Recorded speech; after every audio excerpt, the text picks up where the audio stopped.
death, Jerusalem and the temple were destroyed. This occurred in 70 AD, after Jesus' death. For the Jews were dispersed after his death. The Jews abandoned Judea after the Roman attack of 70 AD.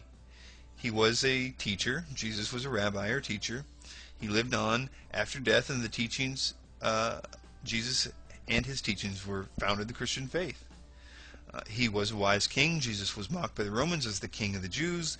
The messianic prophecies fulfilled by Jesus referred to the coming Messiah as king. Christians believed that Jesus was their spiritual king. Jesus was born of the royal line of King David. And, of course, he was Jewish. Now, moving on to the Babylonian Talmud. The Babylonian Talmud is an ancient record of Jewish history, laws, and rabbinic teachings compiled throughout the century.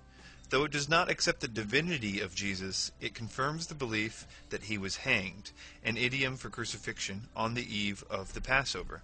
It says, "On the eve of the Passover, Yeshu," some texts say Yeshu the Nazarene, "was hanged," which means crucified, 40 days before the execution. A herald went forth and cried, "He is going forth to be stoned, because he has practiced sorcery and enticed Israel to apostasy. Anyone who can say anything in his favor, let him come forward and plead on his behalf." But since nothing was brought forward in his favor, he was hanged on the eve of Passover. Skeptic Interjection 1. How can we know that the Talmud is documenting Jesus' existence and not only stating the rumor surrounding a myth? Answer. In the above excerpt, the Talmud mentions Jesus' ability to perform miracles, but tries to dismiss it as sorcery. If the writers were simply refuting myth, they would most likely have dismissed the tale as a rumor, not assign alternate theories to defend their position. Skeptic Interjection 2. How can we know that this passage is a reference to Jesus and not another individual with the name Yeshu? Answer. Though it is possible this passage could refer to another individual, we know Jesus was killed during the Passover. We know he was crucified, a Jewish idiom for hanged. We know he was accused of practicing sorcery by the Pharisees for his miracles. And he was ultimately arrested for the sin of blasphemy, enticing Israel to apostasy. Furthermore, there are other translations which read Yeshu the Nazarene, which give us even more reason to believe that this passage pertains to Jesus.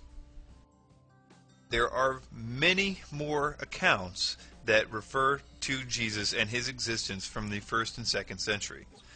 And this, of course, does not include the many books and letters contained in the New Testament, where even the critics agree it was penned by at least 5 different authors. So we're talking about different letters from different times, claiming to be, in some cases, eyewitness accounts of the historical happenings of the events of this man's life.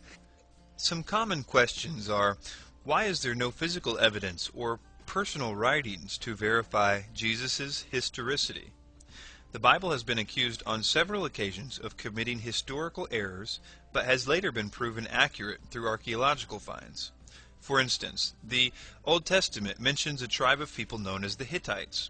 Skeptics pointed out that there was no such civilization in history, yet in the 19th century, records of the Hittites were discovered within Assyrian ruins. Today, we know a lot about the Hittites, such as their language, craftsmanship, geography, and empire chronology. The New Testament mentions the Pool of Bathsheba as a place where Jesus healed a paralytic. No such location was known to exist until it was discovered in Jerusalem as a place where the sick would gather to seek healing. Just because an artifact has not yet been recovered does not mean none exists. In regards to personal writings, Socrates, for example, exists only in the writings of his students. There is not a single document still in existence that contains his original works. If we apply the same logic with Socrates, skeptics use to determine Jesus' historicity, we must assume Socrates was a figment of the imagination of his students.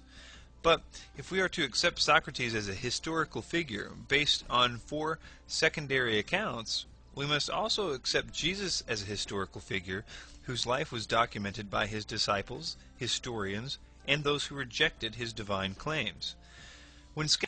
In conclusion, a lot of evidence has been presented during this discussion to confirm Jesus Christ as a historical figure. We have viewed accounts taken from numerous authors of different theological backgrounds, and we have answered some common skeptic questions concerning Jesus' historicity.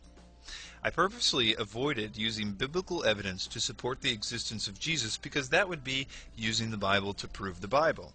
Instead, we focused this study on extra-biblical sources. However, early Christian historians and witnesses were unanimous in their accounts that several New Testament books were written by eyewitnesses of both Jesus and the apostolic ministries. If these authors were indeed eyewitnesses, we can believe that they also provide evidence to the historicity of Jesus. Some readers may be satisfied with such evidence, some may not. Whatever the case, I encourage you to examine all the facts for yourself before reaching your conclusion. Thank you.